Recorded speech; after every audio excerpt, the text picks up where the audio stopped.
예배실에 계신 모든 분들, 그리고 가정에 계신 모든 분들도 자리에서 일어나 찬송가 43장을 부르시면서 성령 강림후 제19주 예배를 하나님께 드리시겠습니다.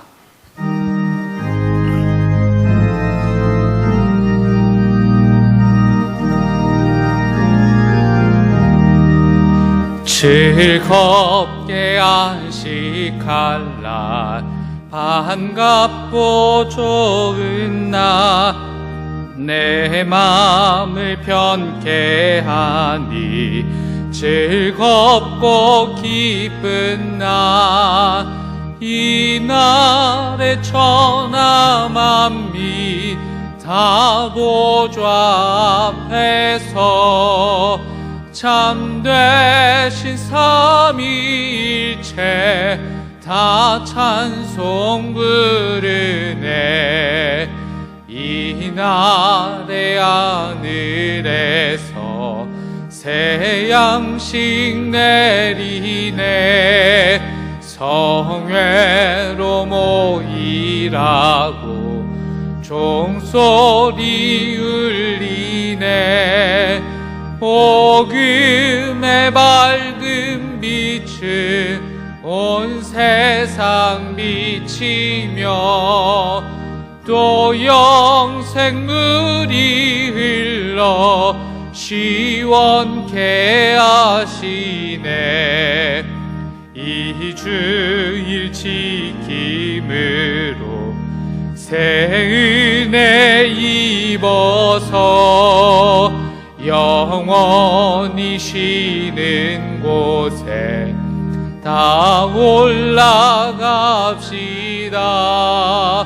성부께 찬미하고 성자와 또 성령 참되신 삼위일체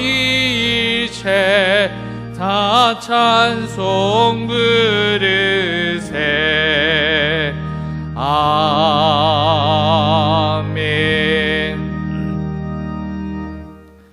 여호와는 나의 목자시니 내게 부족함이 없으리로다. 그가 나를 푸른 풀밭에 누이시며 쉴만한 물가로 인도하시는도다. 내 영혼을 소생시키시고 자기 이름을 위하여 의의 길로 인도하시는도다. 아멘.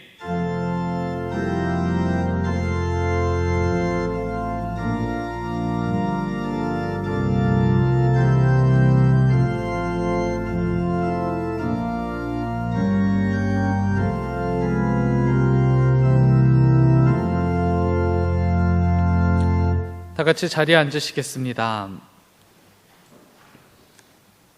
교독문 114번 이웃사랑 말씀을 교독합니다. 교독문 114번 이웃사랑 말씀입니다.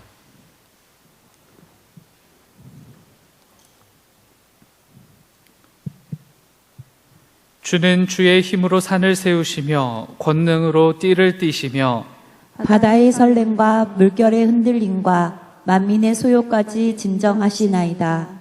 땅끝에서 사는 자가 주의 징조를 두려워하나이다. 주께서 아침 되는 것과 저녁 되는 것을 즐거워하게 하시며 땅을 돌보사 물을 대어 심히 윤택하게 하시며 하나님의 강에 물이 가득하게 하시고 이같이 땅을 예비하신 후에 그들에게 곡식을 주시나이다. 주께서 밭고랑에 물을 넉넉히 대사 그 이랑을 평평하게 하시며 또 담비로 부드럽게 하시고 그 싹에 복을 주시나이다. 주의 은택으로 한 해를 관씌우시니 주의 길에는 기름방울이 떨어지며 들의 초장에도 떨어지니 작은 산들이 기쁨으로 띠를 띄었나이다. 초장은 양떼로 옷 입었고 골짜기는 곡식으로 덮였음에 그들이 다 즐거이 외치고 또 노래하나이다. 아멘. 사도신경으로 우리의 신앙을 고백합니다. 전능하사 천지를 만드신 하나님 아버지를 내가 믿사오며 그 외아들 우리 주 예수 그리스도를 믿사오니 이는 성령으로 잉태하사 동정녀 마리아에게 나시고 본디오 빌라도에게 고난을 받으사 십자가에 못 박혀 죽으시고 장사한 지 사흘 만에 죽은 자 가운데서 다시 살아나시며 하늘에 오르사 전능하신 하나님 우편에 앉아 계시다가 저리로서 산자와 죽은 자를 심판하러 오시리라. 성령을 믿사오며 거룩한 공예와 성도가 서로 교통하는 것과 죄를 사하여 주시는 것과 몸이 다시 사는 것과 영원히 사는 것을 믿사옵나이다. 아멘.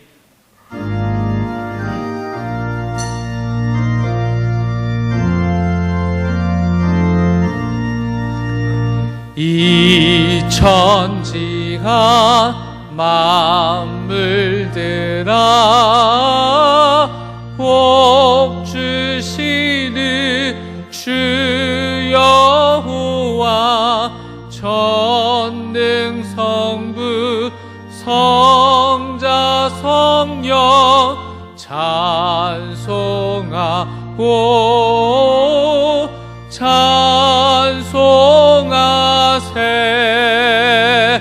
아멘.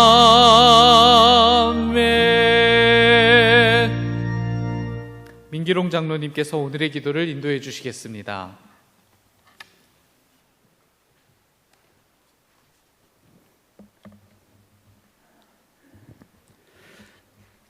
살아계셔서 우리의 삶을 주관하시는 하나님, 하나님의 크신 은혜와 섭리를 찬양합니다. 모든 만물의 아버지 되시며 우리의 존재의 이유가 되시는 주님을 경배하며 예배드리니 이 시간 우리가 드리는 예배를 기쁘게 받아 주시옵소서. 만물이 열매를 맺는 가을이 되었습니다. 흐리지 않을 것만 같던 시간이 흘러 오지 않을 것 같은 가을이 되었습니다. 코로나19로 인해 우리의 마음이 상하고 불안함 가운데 힘든 시간을 보내고 있지만 여전히 우리 가운데 선한 일을 행하시고 계시는 하나님의 역사하심을 기억하며 다가온 계절을 감사함으로 살아갈 수 있도록 힘과 능력 허락해 주시옵소서. 정릉교회를 사랑하시는 하나님, 아직은 코로나 상황이 지속되는 가운데 소수의 인원이 모인 현장 예배와 온라인 예배를 병행할 수밖에 없는 현실입니다. 하지만 어떤 형태로라도 예배 드릴 수 있게 하심을 감사합니다. 어디에서 드리는 예배라도 성령 하나님께서 찾아와 주셔서 우리가 하나님께서 주시는 은혜와 말씀의 역사하심을 체험할 수 있도록 인도하여 주시옵소서. 함께하지 못한 이들 또한 기억해 주셔서 동일한 은혜로 한 주간 살아갈 수 있도록 붙들어 주시고, 이를 통해 정릉교회에 온 성도가 하나 되고 연합하여 날마다 선을 이루어가는 구원의 방주가 될 수 있도록 세워 주시옵소서. 정릉교회 사역을 위하여 날마다 기도로 간구하시는 한희철 목사님을 위해 기도합니다. 목사님을 날마다 하나님의 능력의 팔로 붙드시고 영육간에 강건하게 하시어 한치 앞도 보이지 않는 어두운 시절 가운데 주의 양떼를 바른 길로 인도해 나가겠다는데 부족함 없는 주의 종이 되실 수 있도록 인도하여 주시옵소서. 또한 보이지 않는 곳에서 수고하는 모든 손길들을 기억하시어 날마다 주의 일을 위해 헌신하는 이들에게 베푸시는 하나님의 역사하심을 경험하게 되는 삶을 살아갈 수 있도록 인도하여 주시옵소서. 이 땅의 모든 이들을 사랑하시는 하나님, 코로나19 고통받는 생명들을 기억하시고 경제적인 위협으로부터 하루하루를 버텨내는 이웃들을 붙들어 주시옵소서. 바이러스의 위협으로부터 안전할 수 있도록 수고하는 모든 손길들의 능력을 더하시고 이정자들에게는 지혜를 더하시어 이 혼란의 시간이 하루속히 마무리될 수 있도록 인도하시옵소서. 세상이 어두워질수록 하나님의 진리의 빛은 더욱 빛날 줄 믿습니다. 정릉교회와 우리 성도들 한 사람 한 사람이 이 세상을 비추는 진리의 등대가 되게 하시어 혼란한 세상 가운데 하나님의 참된 뜻을 전하는 삶을 살아갈 수 있도록 인도하여 주시옵소서. 우리의 모든 삶이 하나님께 올려지는 예배가 되기를 소망하며 이 모든 말씀 살아계신 예수 그리스도 이름으로 기도드립니다. 아멘.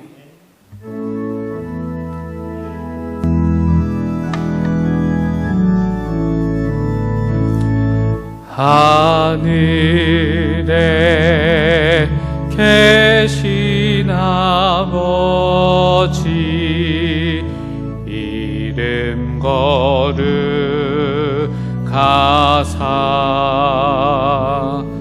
주님 나라 임하시고 뜻이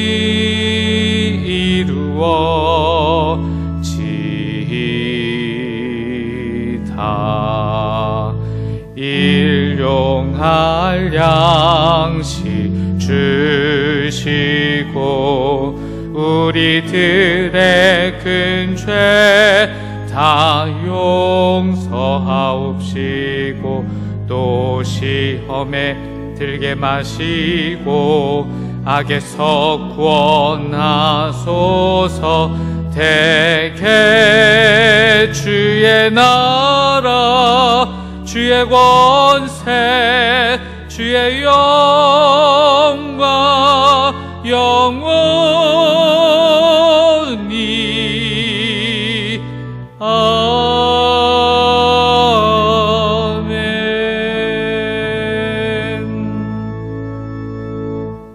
오늘 하나님께서 우리들에게 주신 말씀은 빌립보서 4장 1절부터 9절까지의 말씀입니다. 신약성경 322쪽 즈음에 있습니다. 빌립보서 4장 1절부터 9절까지의 말씀, 우리 하나님의 말씀을 교독할 텐데요, 다 같이 자리에서 일어나시겠습니다. 교독할 때 사회자가 한 절, 그리고 가정에 계신, 그리고 현장에 계신 모든 분들이 한 절, 그리고 마지막 절은 함께 읽겠습니다. 그러므로 나의 사랑하고 사모하는 형제들, 나의 기쁨이요 면류관인 사랑하는 자들아, 이와 같이 주 안에 서라. 내가 요디아를 권하고 순두개를 권하노니 주 안에서 같은 마음을 품으라. 또 참으로 나와 멍에를 같이 한 내게 구하노니 복음에 나와 함께 힘쓰던 저 여인들을 돕고 또한 글레멘드와 그 외에 나의 동역자들을 도우라. 그 이름들이 생명책에 있느니라. 주 안에서 항상 기뻐하라. 내가 다시 말하노니 기뻐하라. 너희 관용을 모든 사람에게 알게 하라. 주께서 가까우시니라. 아무것도 염려하지 말고 다만 모든 일에 기도와 간구로 너희 구할 것을 감사함으로 하나님께 아뢰라. 그리하면 모든 지각에 뛰어난 하나님의 평강이 그리스도 예수 안에서 너희 마음과 생각을 지키시리라. 끝으로 형제들아, 무엇에든지 참되며 무엇에든지 경건하며 무엇에든지 오르며 무엇에든지 정결하며 무엇에든지 사랑받을 만하며 무엇에든지 칭찬받을 만하며 무슨 덕이 있든지 무슨 기립이 있든지 이것들을 생각하라. 함께 읽습니다. 너희는 내게 배우고 받고 듣고 본바를 행하라. 그리하면 평강의 하나님이 너희와 함께 계시리라. 아멘. 자리에 앉으시겠습니다. 담임 목사님께서 비움과 채움이라는 제목으로 말씀 전해주실 때 큰 은혜 있으시길 바랍니다.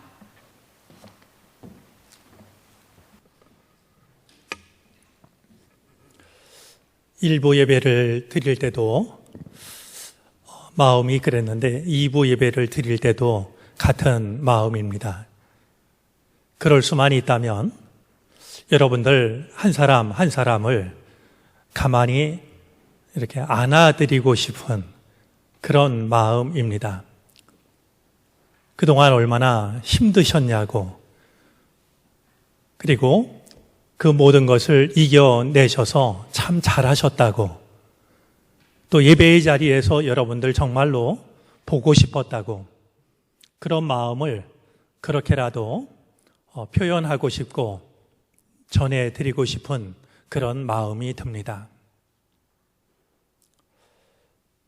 나를 힘들게 하고 답답했던 일이 사라지면 10년 채증이 가라앉는 것 같다, 이렇게 표현을 하는데, 하나님께 예배하고 싶었던 마음, 또 사랑하는 교우들 보고 싶었던 마음, 아직 충분하진 않지만 이렇게 주님의 날, 주님의 전에서 만나서 함께 예배하면서 그런 마음에 정말 마른 땅에 비가 떨어지듯이 해갈의 은총이 임하는 이 시간, 이 자리가 되어졌으면 좋겠습니다. 아마 우리 모두의 마음은 시편 84편을 기록한 시인의 마음이 아닐까 여겨집니다. 시편 84편을 통해서 시인은 성전을 찾은 기쁨을 노래하던 중에 참새와 제비를 부러워하는 마음을 드러냅니다. 자기는 정말 어렵게 성전을 찾아왔는데 와서 보니까 성전 곳곳에 집을 짓고 성전에서 살아가는 참새와 제비가 보입니다.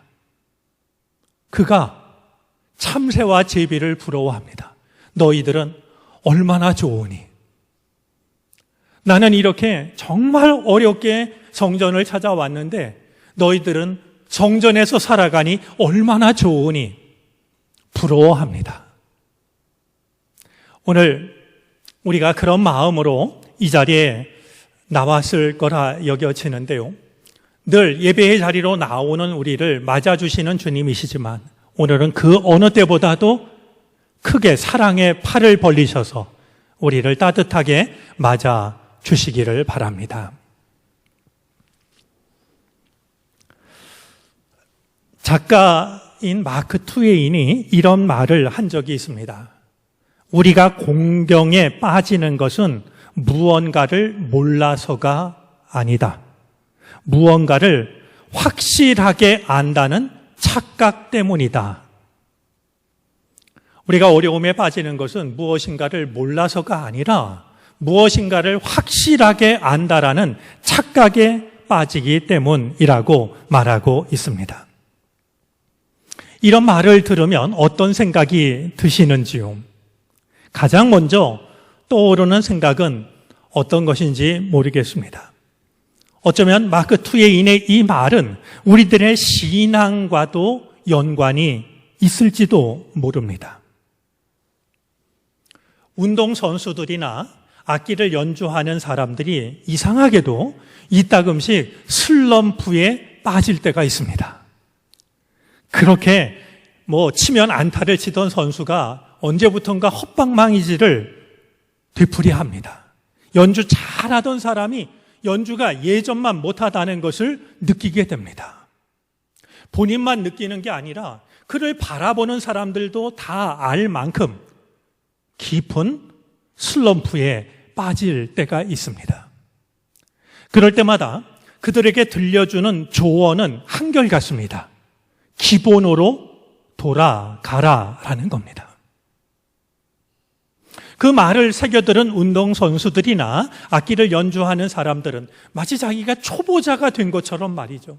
가장 기본적인 동작을 반복합니다.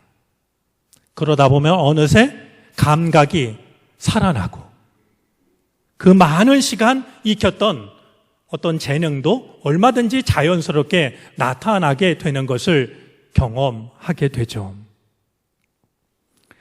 어쩌면 오늘 우리가 나누려고 하는 말씀은 믿음의 기본기에 대한 말씀일 수 있습니다.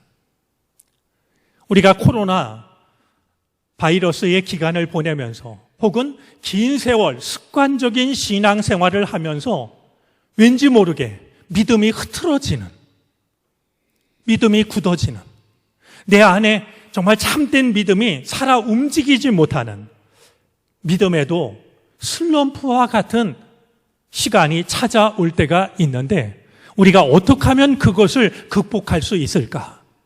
그런 마음을 가지고 오늘 말씀을 함께 살펴보았으면 좋겠습니다. 오늘 성경 말씀은 사도 바울이 빌립보 교회에 전하고 있는 마지막 권면이 됩니다. 바울은 많은 교회를 세웠지만 어느 교회보다도 빌립보 교회를 사랑했습니다. 빌립보 교회 교인들을 자랑스러워했습니다. 그런 교회, 그런 교인을 향하여서 편지를 쓰는 바울이 마지막으로 권면하고 있는 것은 무엇일까? 사실 이 마지막이라는 말은 언제라도 우리들의 마음을 숙연하게 합니다. 여러분 한번 생각해 보십시오. 언젠가는 우리 인생의 마지막 날이 오지 않겠습니까? 이 날이 내가 이 땅에서 살아갈 마지막 날이라고 생각하면 그 날이 얼마나 우리들의 마음을 숙연하게 하겠습니까? 사랑하는 사람과 헤어져야 되고 마지막으로 나누는 식사라고 생각을 하면 그 마지막 식사 자리가 얼마나 우리들의 마음을 숙연하게 만들까요? 교과서에도 실렸던 안톤 슈낙이라는 사람이 쓴 우리를 슬프게 하는 것들이라는 수필이 있는데요. 우리를 슬프게 하는 많은 것들이 적혀 있는데 그 중에 하나는 휴가의 마지막 날이라는 게 있습니다. 우리를 슬프게 하는 것 중에는 휴가의 마지막 날도 있다는 거죠. 아마 군대 다녀오신 분은 이 말을 더 실감하실 거라고 여겨지는데요. 그것이 무엇이든 마지막이라는 말은 우리들의 마음을 아프게 하기도 하고 숙연하게 만들기도 합니다. 과연 사도 바울은 진심으로 사랑했던 교회, 진심으로 사랑하는 교인들에게 어떤 말을 마지막 권면으로 남기고 있는 것일까? 우리가 한 가지 더 생각해야 될 것은 지금 사도 바울은 감옥에 갇혀 있습니다. 편지를 쓰는 바울이나 편지를 받아 읽는 빌립보 교인들이나 어쩌면 이것은 바울이 마지막으로 건네고 있는 유언과 같은 말씀일 수 있다라고 왜 생각하지 않았겠습니까? 편지를 쓰는 바울도 내가 빌립보 교인들을 향하여서 이것이 내가 마지막으로 하고 있는 마지막 말일지도 모른다라는 그런 심정으로 이 글을 쓰고 있을 터이니 이래저래 사도 바울이 빌립보 교회 교인들에게 건네고 있는 마지막 권면의 말씀 속에는 바울의 간절한 심정이 담겨져 있을 거라고, 그것이 과연 무엇일까 하는 마음을 가지고 성경을 대하는 것이 성경을 읽는 우리에게 마땅한 태도라 여겨집니다. 사도 바울은 마지막 권면을 통하여서 다시 한번 강조하고 있는 것이 있습니다. 주 안에서 하나가 되라라는 겁니다. 하나가 되지 못하는 것은 하나를 잃어버리는 게 아니라 전부를 잃어버리는 것과 마찬가지입니다. 동전 100개 중에 하나를 잃어버리면 99개가 남아있지만 우리가 신앙생활하면서 신앙생활하는 우리가 주 안에서 하나가 되지 못한다고 하면 하나를 잃는 게 아니라 전부를 잃는 것과 마찬가지가 되는 것이죠. 사도 바울이 다시 한번 강조하고 있는 것이 있습니다. 오늘 본문 3절 말씀에 보면 생명책이라는 말이 나옵니다. 그리고 이 3절 앞에 말씀을 보면 생명책에 기록될 사람들이 누구인지를 밝힙니다.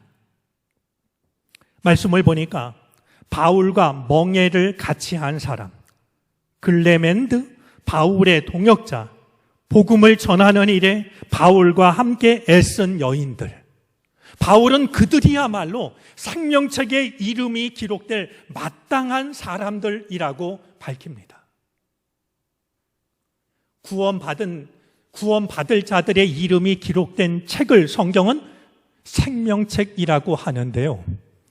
우리 모두 주님 앞에 서는 날, 주님의 생명책에 우리들의 이름이 빠지는 일이 없게 되기를 바랍니다.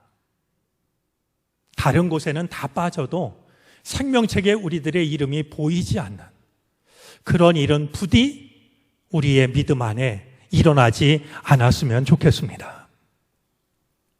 그런데 오늘 성경 속에는 마땅히 생명책에 그 이름이 기록될 만한 사람들이 담겨져 있는 것과 함께 부끄러운 이름도 담겨져 있습니다.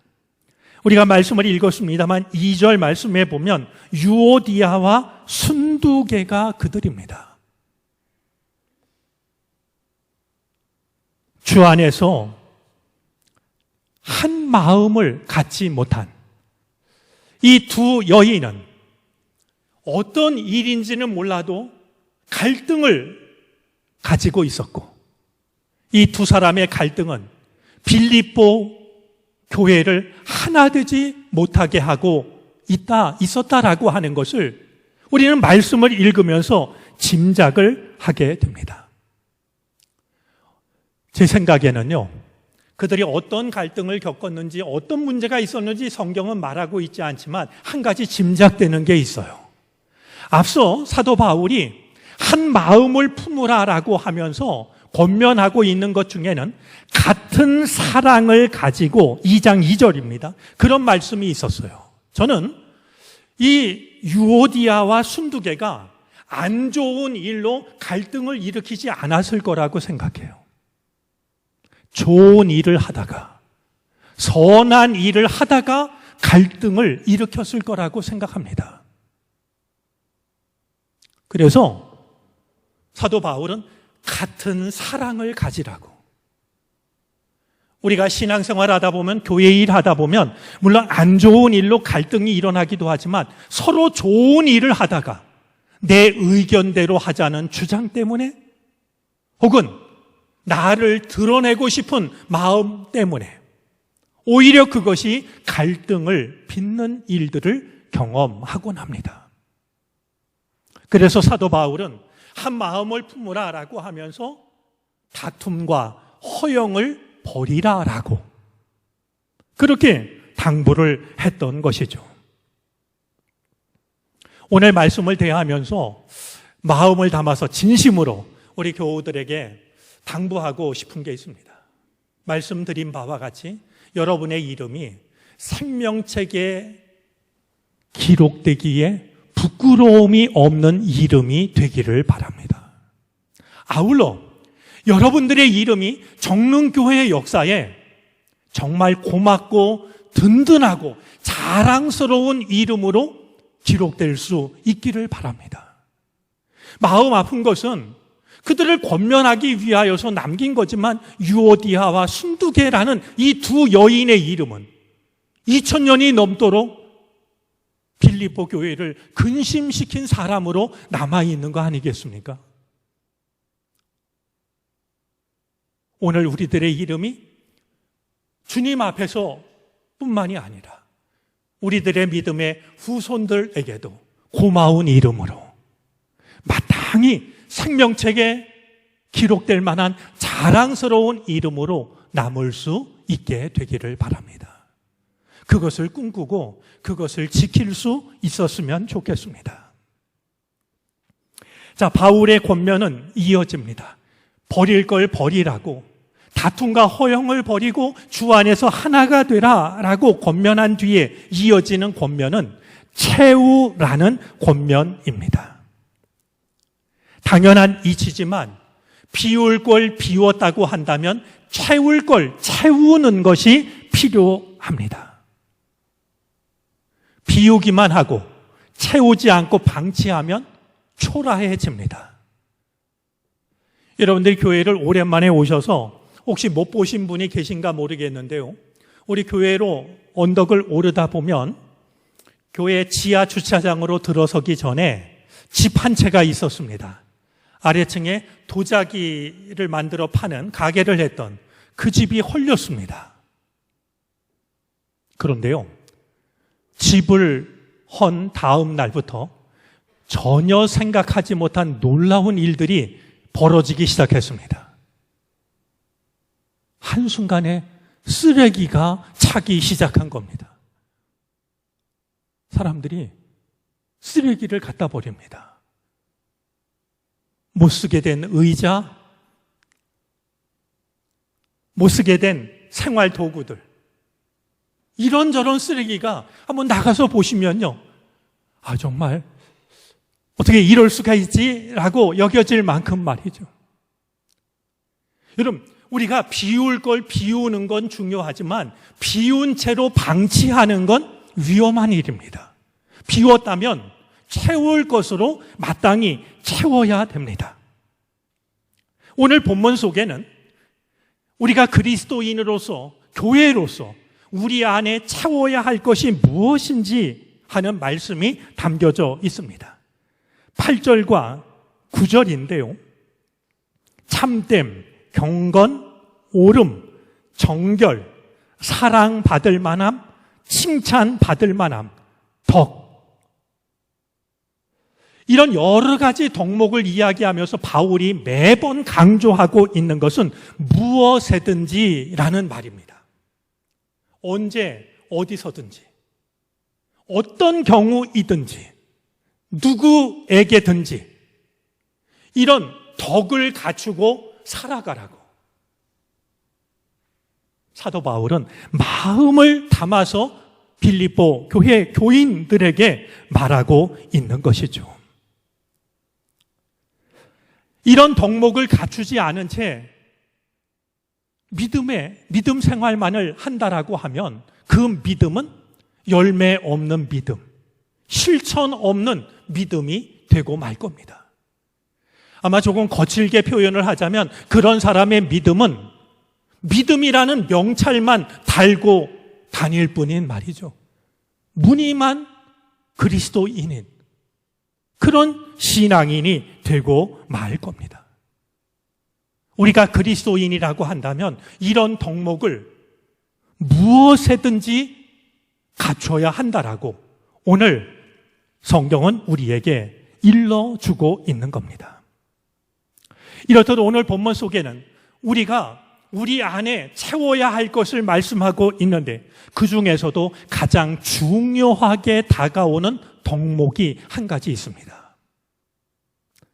그것은 의미로도 그러하거니와 앞뒤에 나오는 오늘 말씀을 서로 연결시켜주는 중심축에 해당이 된다는 점에서도 매우 중요하게 여겨집니다. 그것은 다름 아니라 관용입니다. 오늘 5절 말씀인데요. 너희 관용을 모든 사람에게 알게 하라. 주께서 가까우시느니라. 우리는 관용이라는 말을 모르지 않습니다. 원래 이 관용이라는 말은 양보하다라는 뜻에서 나온 말입니다. 그래서 온화한, 친절한, 그냥 아웅다웅 내가 가지려고 하는 게 아니라 양보하니까 말이죠. 그런 말에서 나온 것이 관용이라는 말인데요. 이 관용이라는 말은 법적 용어인 공정이라는 말과 상대적인 말입니다. 여러분, 오늘 우리 사회의 중요한 과제가 이 공정사회, 누구에게나 기회가 똑같이 주어지는 이 공정사회가 우리 중요한 사회 문제가 되지 않았습니까? 근데 이 관용이라는 말은 공정이라는 말과 서로 대조가 되는 상대적인 말이라고 하는 거예요. 왜 그러냐 하면 이 공정이라고 하는 말은 법과 규정을 예외 없이 엄격하게 적용하는 거 아니겠습니까? 그에 비해서 관용이라는 말은 그의 처지와 형편을 이해해서 그를 친절한 마음으로 너그럽게 대하는 것. 그것이 바로 관용이기 때문입니다. 바울은 빌립보 교회 교인들을 향하여서 마지막 권면을 하면서 여러분들의 관용을 모든 사람에게 알게 하십시오 말합니다. 여러분이 너그러운 사람이라는 것을 모든 사람에게 알게 하라는 겁니다. 우리가 중요한 말을 만나면 밑줄을 긋는데요. 오늘 이 본문 아래 밑줄을 긋는다고 하면 관용이라는 말뿐만이 아니라 모든 사람에게도 밑줄을 그어야 될 겁니다. 우리가 믿는 사람에게는 관용을 베풀고 안 믿는 사람에게는 엄격하고, 그게 아닙니다. 내가 좋아하고 나랑 친한 사람에게는 관용을 베풀고 그렇지 않은 사람에게는 엄격하게 대하고, 그것이 아닙니다. 오늘 빌립보 교회에 권하는 사도 바울의 마지막 당부는 여러분의 관용을, 여러분이 너그러운 사람이라는 것을 모든 사람에게 알게 하십시오 하는 겁니다.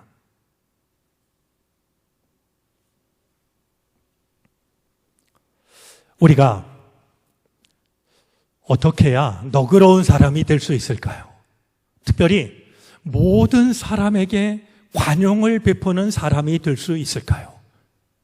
참 어려운 과제가 아닐 수가 없는데요. 오늘 말씀 속에는 우리가 모든 사람에게 너그러운 사람이 될 수 있는 길, 그 답이 담겨져 있습니다. 제가 말씀을 나누면서 오늘 말씀을 우리들의 신앙의 기본기를 되찾는 말씀으로 생각하자고 그랬는데요.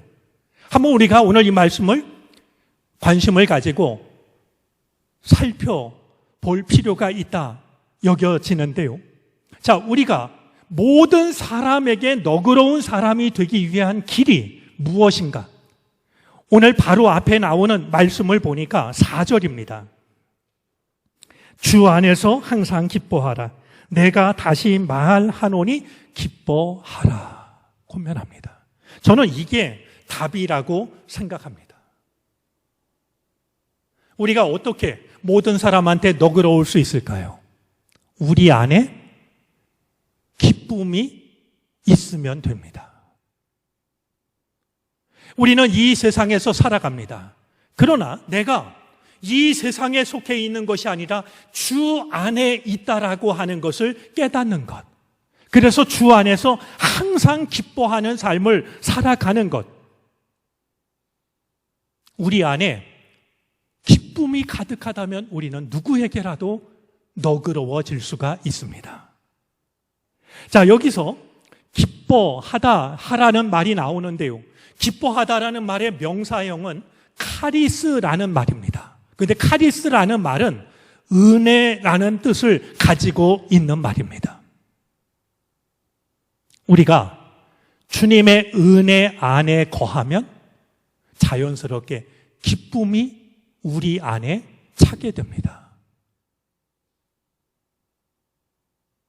내 삶이 주님 안에, 주님의 은혜 안에 있다라는 사실을 늘 인식하면 그것이 우리에게 기쁨을 전해준다는 겁니다.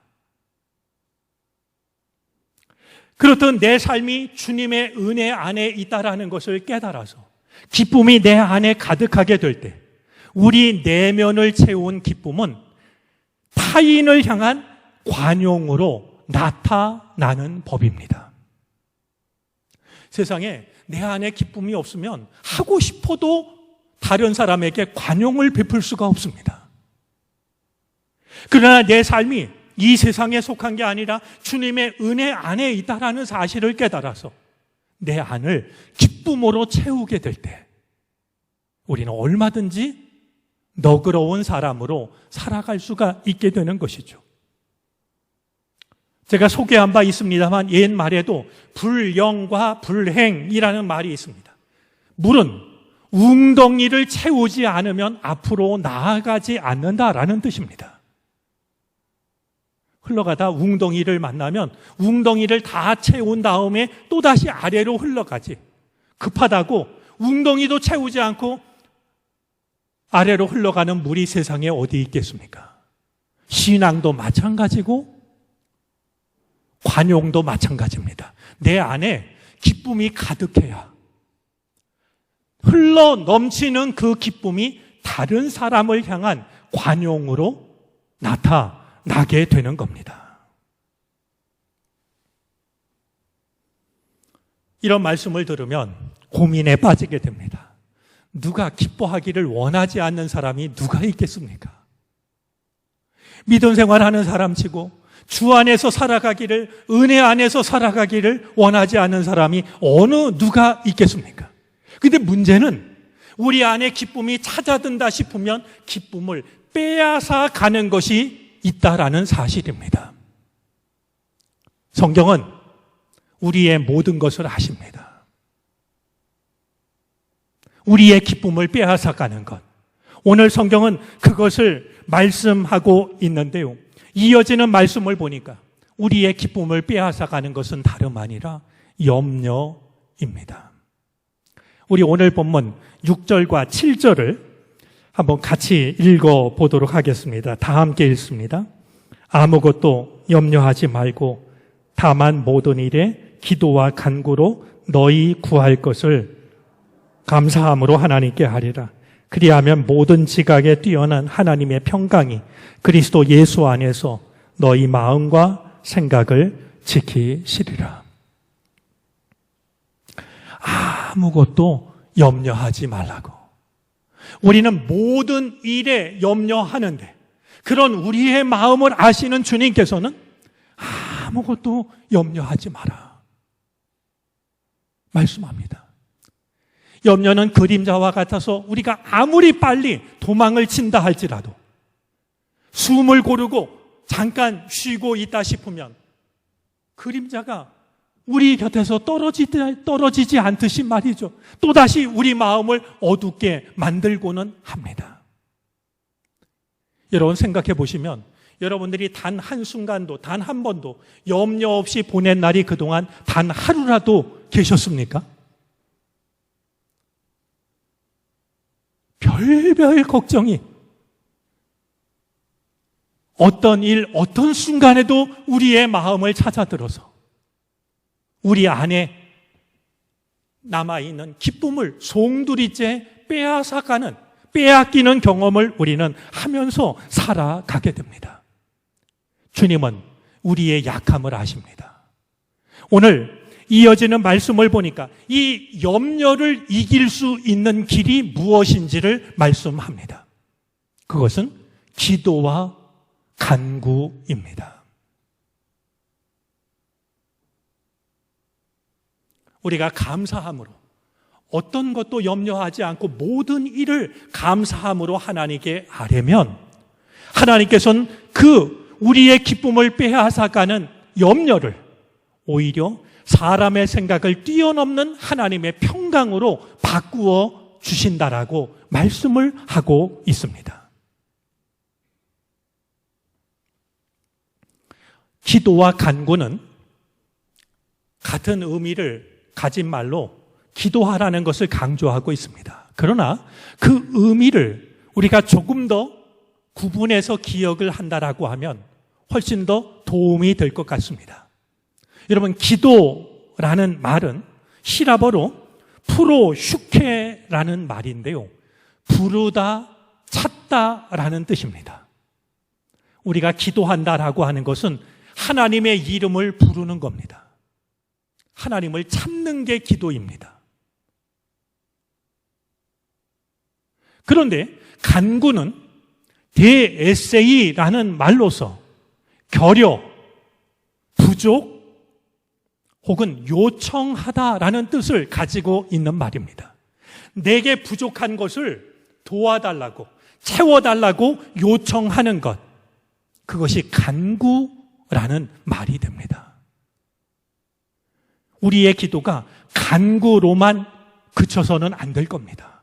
마음을 다하여 하나님을 찾고 그분의 이름을 부르고, 그리고 내게 필요한 것, 내게 부족한 것을 아뢰는 것이 바로 간구가 되기 때문입니다. 그게 온전한 기도가 됩니다.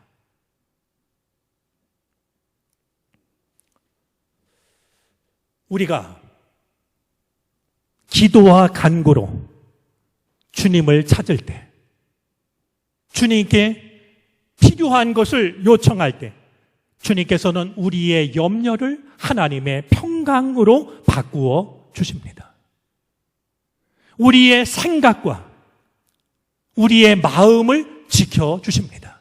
근심이 어디에 시작이 되고 어디에 자리를 잡고 있는지를 모두 아시는 주님께서는 우리의 근심이 시작되고 우리의 근심이 자리를 잡는 우리의 마음과 생각을 지키셔서 우리의 마음과 생각 속에 하나님의 평강이 깃들도록 은혜를 베풀어 주시는 것이죠. 오늘 성경은 하나님의 평강을 두고서 사람의 생각을 뛰어넘는 뛰어난 하나님의 평강이라고 말하고 있는데요. 뛰어나다라는 이 말은 위에 있다, 초월하다라는 의미를 가지고 있습니다.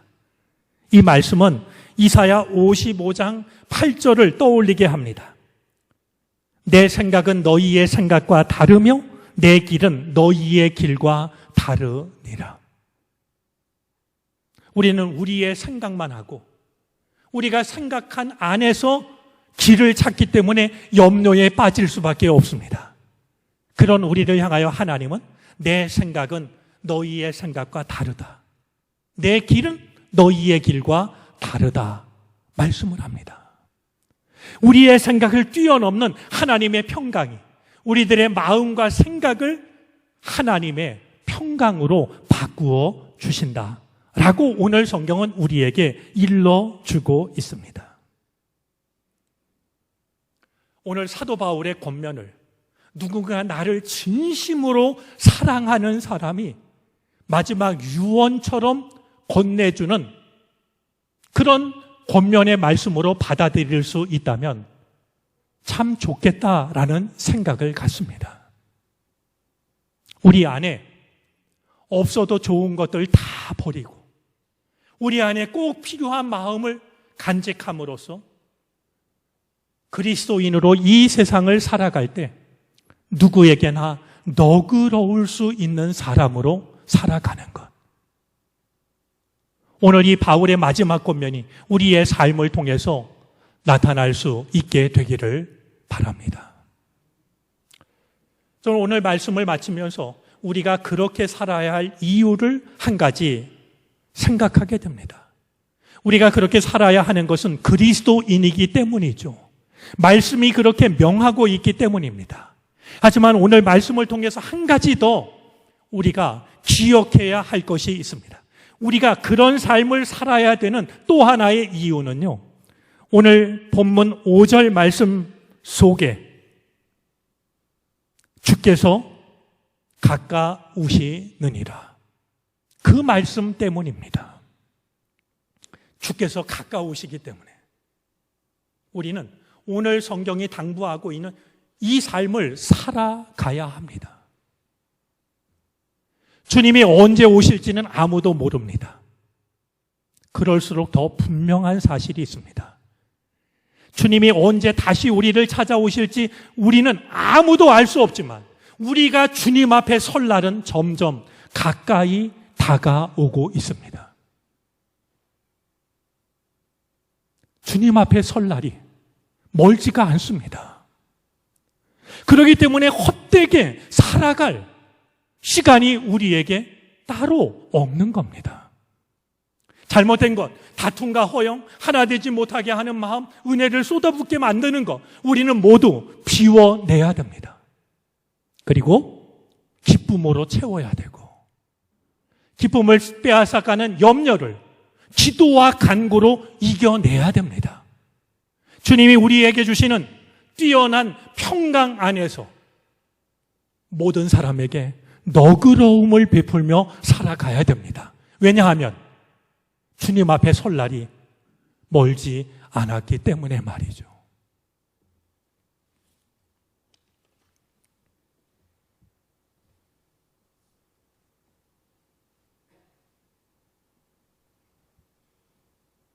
오늘 이 말씀이 우리가 잃어버린 믿음의 기본기를 되찾게 해주는 말씀이 되어질 수 있기를 바랍니다. 주 안에서 항상 기뻐함으로 우리가 너그러운 사람이라는 것을 모든 사람에게 알게 하되 기쁨을 빼앗아가는 근심과 걱정과 염려를 기도와 간구로 이겨낼 수 있는, 그래서 염려를 하나님이 주시는 평강으로 바꾸어 낼 수 있는, 그리하여 마침내 모든 사람에게 너그러운 사람으로 살아갈 수 있는 우리들이 되어질 수 있기를 바랍니다. 그리하여 사도 바울이 원했던 것처럼 내가 주님 앞에 서는 날 주님이 나를 발견하시고 나를 인정해 주시는 이 복된 은총을 오늘 예배하는 우리 모두가 누릴 수 있게 되기를 주님의 이름으로 축원합니다. 기도하겠습니다. 하나님, 허접 쓰레기와 같은 마음으로 우리의 마음과 우리의 인생과 우리의 시간을 채우고 싶지 않습니다. 우리의 마음을 깨끗이 비워내게 해 주옵소서.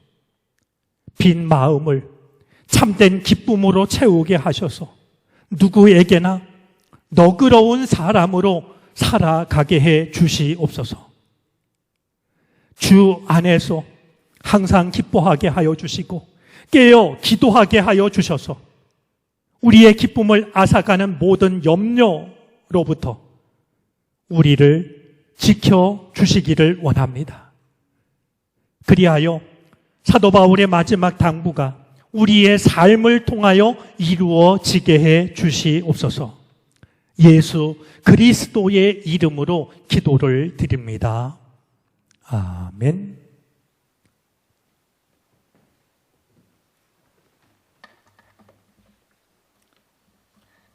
찬송가 313장을 찬송합니다. 마지막 절을 부르실 때 다 같이 자리에서 일어나 하나님께 드리신 예물을 봉헌하시겠습니다.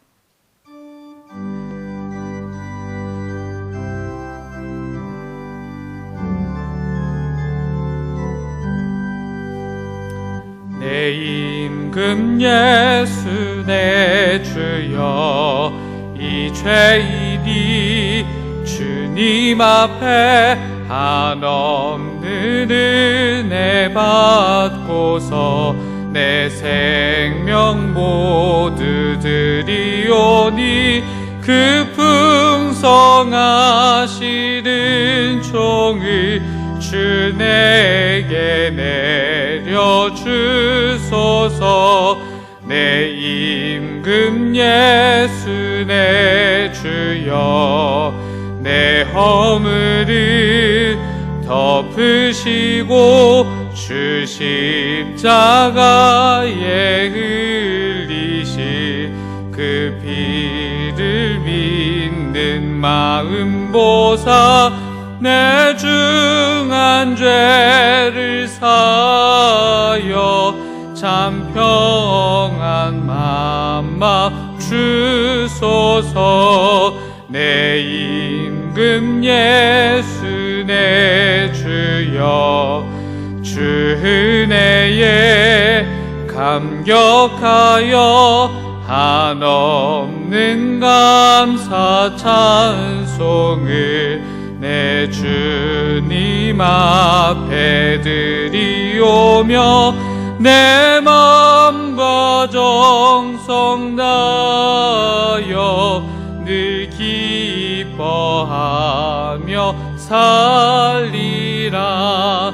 내 임금 예수 내 주여, 이 마음과 이 천한목 그 보배 피로 값주고 주 친히 사신 것이오니 나 이제 사나 죽으나 주 뜻만 따라 살리라.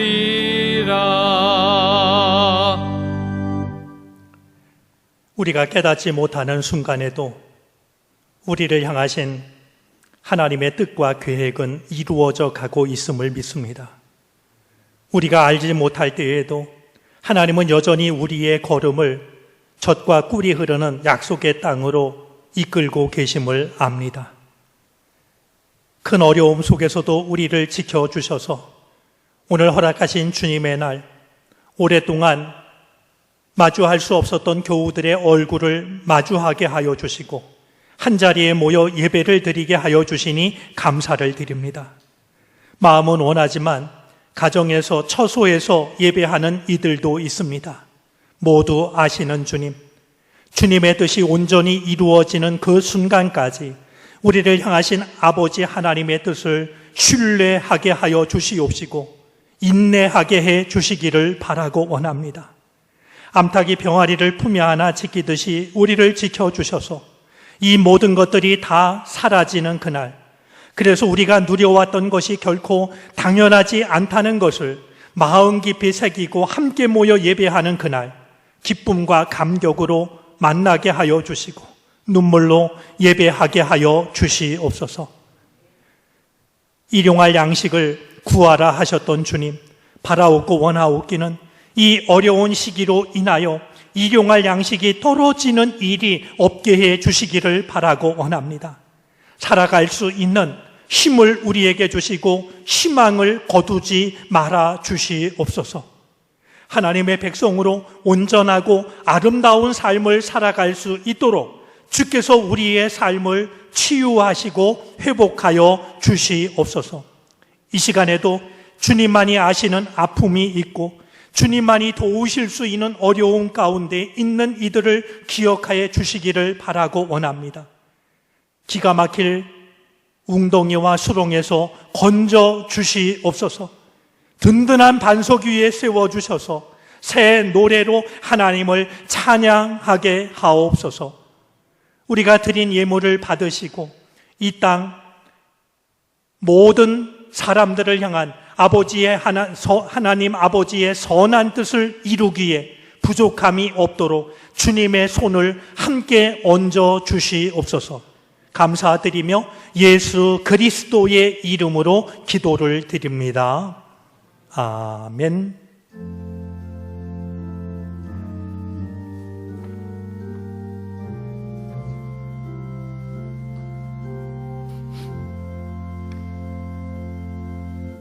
자리에 앉으시겠습니다.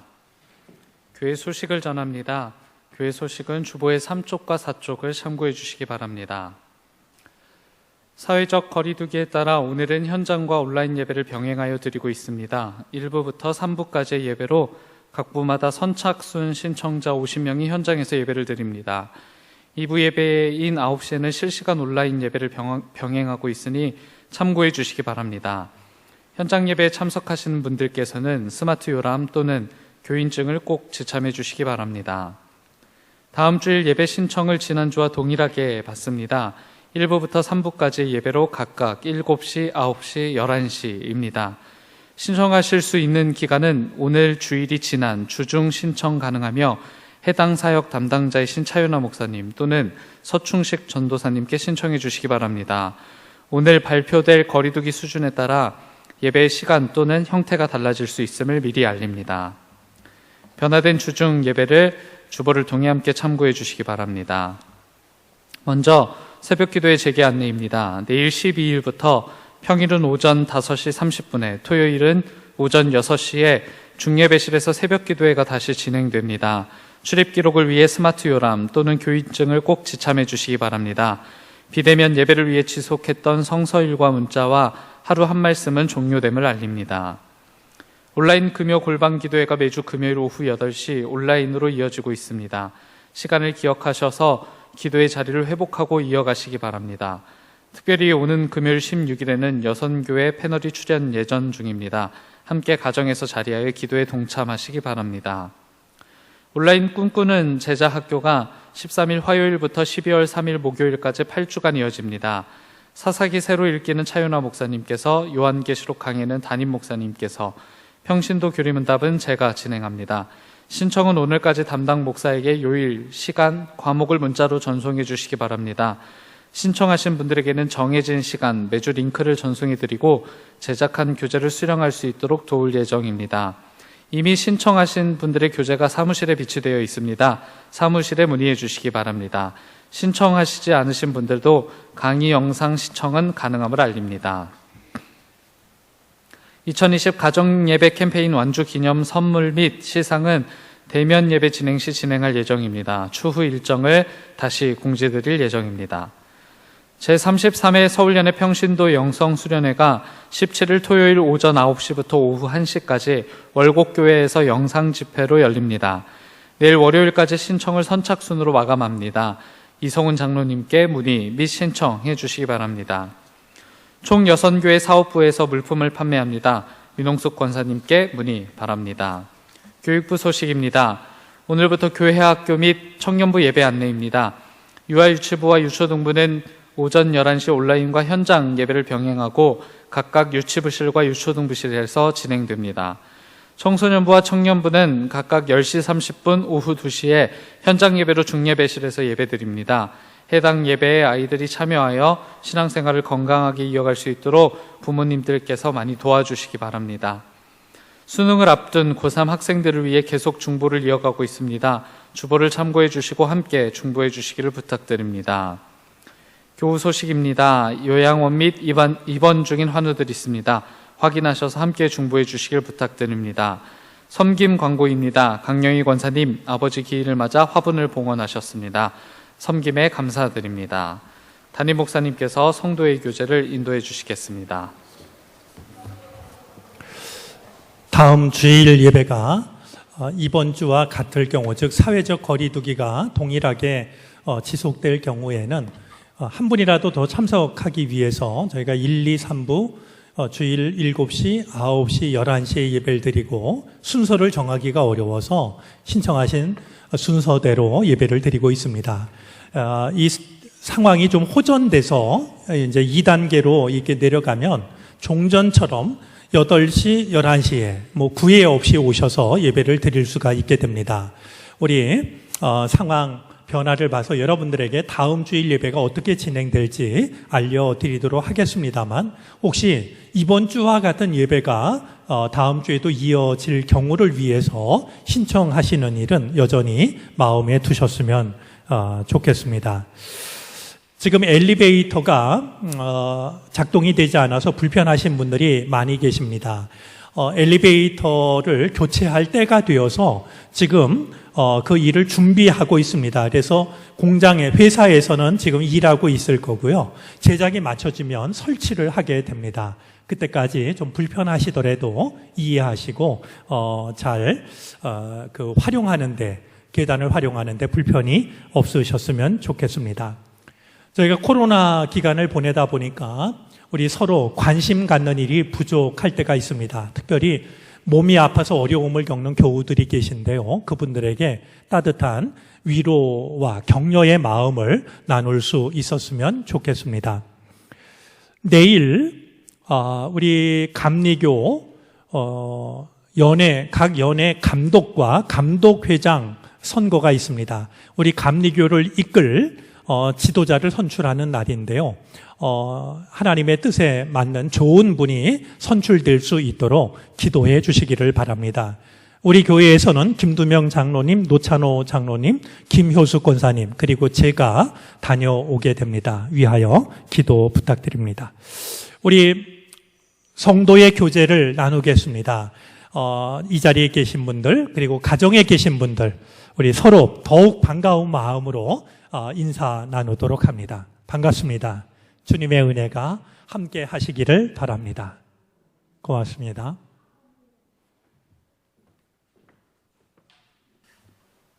예배실에 계신 모든 분들 그리고 가정에 계신 분들도 함께 자리에서 일어나셔서 결단 찬송을 부르시겠습니다. 찬송 후에 담임 목사님의 축도로 예배를 마칩니다.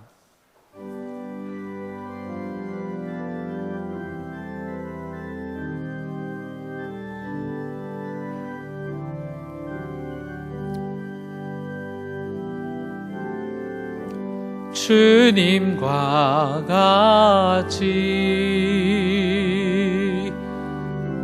내 마음 만지는 분은 없네. 오랜 세월 찾아 나날았네.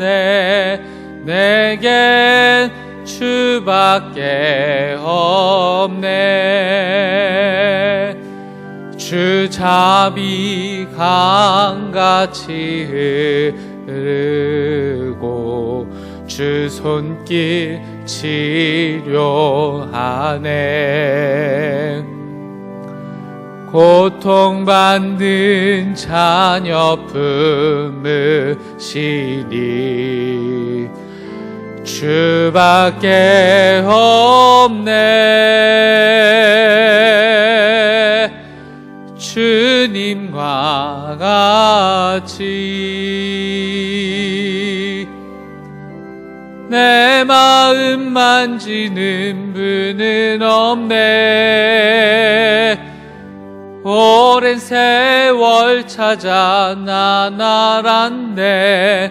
내겐 주밖에 없네.